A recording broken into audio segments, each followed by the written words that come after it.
Hello dear students, welcome back to my channel physics SPC. Thermal property of matter का एक question.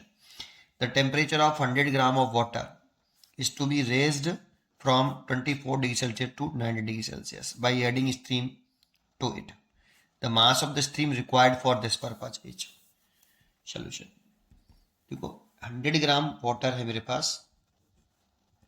100 gram of water और इसका initially temperature है 24 degree Celsius. इसको मेरे को ऐड करना है स्टीम में, ठीक है।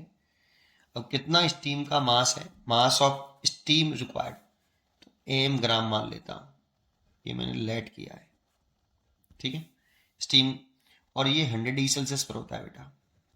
100 डिग्री सेल्सियस पर ये स्टीम जो है वाटर में जो कन्वर्ट होती है ना, ये जो हीट एनर्जी रिलीज करेगी वो 100 डिग्री सेल्सियस पर करती है, ठीक है। कंडेंसेशन जो होता है वो 100 डिग्री सेल्सियस पर होता है, इसलिए 100 डिग्री सेल्सियस लिया। अब एक ये सिस्टम बन गया, देखो। अब इन दोनों को एक सिस्टम मान लिया। ये इनिशियल टेम्परेचर इसका इतना था, इन दोनों को एक सिस्टम मान लें, ठीक है। ये सिस्टम है, सॉरी स्टीम नहीं, एक सिस्टम। अब जानते हो ये सिस्टम सिस्टम बाहर से हीट एनर्जी ना एब्जॉर्ब कर सकता है, बाहर से नहीं कर सकता ये सिस्टम, और ना हीट एनर्जी रिलीज कर सकता है। एक पॉइंट। दूसरा, हाँ, ये सिस्टम के अंदर हीट एनर्जी को रीडिस्ट्रीब्यूट कर सकते हैं। अगर ये हीट एनर्जी एब्जॉर्ब कर रहा है तो ये हीट एनर्जी रिलीज करेगा। ये रिलीज कर रहा है तो जितनी इसने हीट एनर्जी रिलीज करी होगी उसको हीट एनर्जी ये एब्जॉर्ब कर लेगा। That means heat energy absorb इसने रिलीज करी और इसने जो एब्जॉर्ब करी, उन दोनों का सम जीरो रहेगा, क्योंकि सिस्टम बाहर से कोई एनर्जी नहीं ले रहा, ठीक है। एक पॉइंट। दूसरा, अब देखो, इसकी स्टेट वाटर है और इसकी स्टेट स्टीम है, तो दोनों की स्टेट सेम कर लेते हैं और टेम्परेचर भी कॉमन कर लेते हैं। अब टेम्परेचर कॉमन करना है 90 डिग्री। फ्रॉम वाटर का जो टेम्परेचर रेज कर रहा है वो 24 से 90 डिग्री कर रहा है, तो पहले वाटर को तो हम 24 से 90 डिग्री पर ले आते हैं, तो ले आओ। तो 100 gram of water at 90 degree Celsius. देखो, टेम्परेचर बढ़ा है तो इसने वाटर ने हीट एनर्जी एब्जॉर्ब करी होगी, तो कितनी हीट एनर्जी एब्जॉर्ब करी होगी, तो Q इज इक्वल टू, केवल स्टेट नहीं चेंज हो रही, ओनली टेम्परेचर राइज कर रहा है, इसलिए mass into specific heat of water into delta T. जब केवल टेम्परेचर चेंज हो रहा हो, फॉल हो रहा हो या राइज कर रहा हो, तो ये वाला फॉर्मूला लगाते हैं, स्पेसिफिक हीट ऑफ वाटर। और स्पेसिफिक हीट ऑफ वाटर हमें लर्न होना चाहिए कि स्पेसिफिक हीट ऑफ वाटर जो है वो 1 कैलोरी पर ग्राम डिग्री सेल्सियस होता है। वाटर की स्पेसिफिक हीट ये लर्न होना चाहिए। तो पुट कर दो 100 ग्राम एक, और टेम्परेचर कितना राइज किया है 90 माइनस के 24, ठीक है। अब स्टीम को भी वाटर में कन्वर्ट करो बेटा। तो एम ग्राम जब स्टीम वाटर में कन्वर्ट होगा, जानते हो स्टीम जब वाटर में कन्वर्ट होता है तो हीट एनर्जी रिलीज होती है। जानते हो वाटर जब स्टीम में कन्वर्ट होता है, वाटर स्टीम में कन्वर्ट होगा तो वो हीट एनर्जी एब्जॉर्ब करेगा, और जब स्टीम वाटर में कन्वर्ट होगी तो वो हीट एनर्जी रिलीज करेगा। तो ये, और ये जो स्टीम वाटर में कन्वर्ट होती है, वाटर स्टीम में कन्वर्ट होता है, ये बॉइलिंग पॉइंट पर होता है, और वाटर का जो बॉइलिंग पॉइंट होता है वो 100 डिग्री सेल्सियस होता है। हमेशा बॉइलिंग पॉइंट एक कांस्टेंट टेम्परेचर पर ही स्टेट चेंज होती है, और स्टीम वाले केस में या वाटर वाले केस में जो स्टेट चेंज होगी वो बॉइलिंग पॉइंट पर होगी, और बॉइलिंग पॉइंट स्टेट वाटर का या स्टीम का 100 डिग्री सेल्सियस होता है ना। इसीलिए यहाँ पे स्टेट चेंज हो सकती है। आप इसे एम ग्राम वाटर में कन्वर्ट कर दिया एट 100 डिग्री सेल्सियस। हर एक टेम्परेचर पर नहीं होता, बॉइलिंग पॉइंट पर होता है स्टेट चेंज। और जब स्टीम वाटर में कन्वर्ट हुआ है तो ये हीट एनर्जी रिलीज करेगा। तो किसने कितनी हीट एनर्जी रिलीज करी होगी, mass into latent heat of vaporisation. Latent heat of vaporisation जो होती है स्टीम की, वो 540 कैलोरी पर ग्राम होती है। ये हमें लर्न होना चाहिए, तो यहाँ पे वैल्यू पुट कर देते हैं। एम तो कितना है, एम ग्राम है, निकालना है, कैलकुलेट करना है, into latent heat of vaporisation है 540।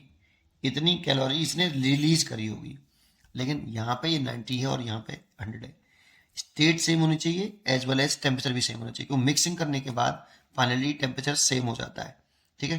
तो उस वाली कंडीशन में इसको फिर दोबारा से M gram water at 90 degree Celsius. देखो टेम्परेचर फॉल किया है, और टेम्परेचर फॉल तब होगा जब ये हीट एनर्जी रिलीज कर देगा। और तो कितनी हीट एनर्जी रिलीज करेगा?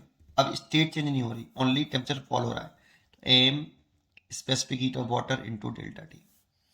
तो एम तो कितना है, एम ग्राम ही है, और एस कितना है आपका 1, और डेल्टा टी कितना फॉल हुआ है 100 माइनस के 90, है ना, इतना टेम्परेचर घटा है ऐसे।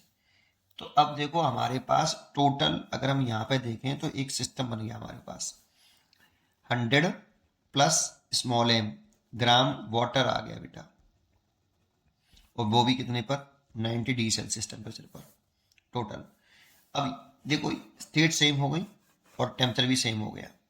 इसमें देखो इसने हीट एनर्जी एब्जॉर्व करी है और इसने हीट एनर्जी रिलीज करी है। तो इसने कितनी हीट एनर्जी एब्जॉर्व करी है वो देख लेते हैं। हीट एनर्जी एब्जॉर्व तो इसने करी है 100 इंटू 90 माइनस के 24, ठीक है, इतनी हीट एनर्जी उसने कैलोरी में एब्जॉर्व करी है। दैट मीन्स इतनी हीट एनर्जी की रिक्वायरमेंट है हमें वाटर से 90 डिग्री 24 डिग्री टेम्परेचर का, सॉरी वाटर है 24 डिग्री सेल्सियस से 90 डिग्री सेल्सियस होने के लिए इतनी हीट एनर्जी की रिक्वायरमेंट है। ये रिक्वायर्ड हीट एनर्जी है, रिक्वायर्ड हीट एनर्जी, इतनी वाटर को चाहिए बेटा। ये इसने कितनी हीट एनर्जी रिलीज करी है, रिलीज कितनी करती, तो देखें यहाँ पे कही है 540 एम कैलोरी, और यहाँ करी है एम इंटू ये 100 में से 90 घटेगा, घटाएंगे तो 10, इतनी कैलोरी एनर्जी इसने रिलीज करी है। दैट मीन्स इतनी हीट एनर्जी अवेलेबल है हमारे पास, अवेलेबल हीट एनर्जी, ठीक है, इतनी हीट एनर्जी अवेलेबल है और इतनी की रिक्वायरमेंट है।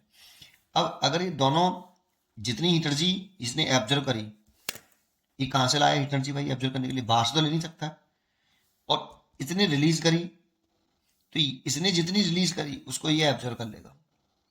सिस्टम की जो हीट एनर्जी है वो केवल सिस्टम के अंदर ही रीडिस्ट्रीब्यूट हो सकती है ना, बाहर ना जा सकती है ना बाहर से आ सकती है। अच्छा, तो इस वाली कंडीशन में Q एब्जॉर्ब और Q रिलीज्ड बराबर होंगे, ठीक है। तो 90 डिग्री सेल्सियस पे ले आए, जैसा हमने कहा उसने क्वेश्चन में 90 डिग्री सेल्सियस पे लेके आओ, ठीक है। तो Q एब्जॉर्ब कितना 100 इंटू 90 माइनस के 24, और रिलीज कितनी 540 एम प्लस 10 एम, ये तो हो गया 640 एम, ठीक है। और इसमें से आप सब्ट्रैक्ट कर दो, तो देखो ये 100 हो जाएगा, है ना।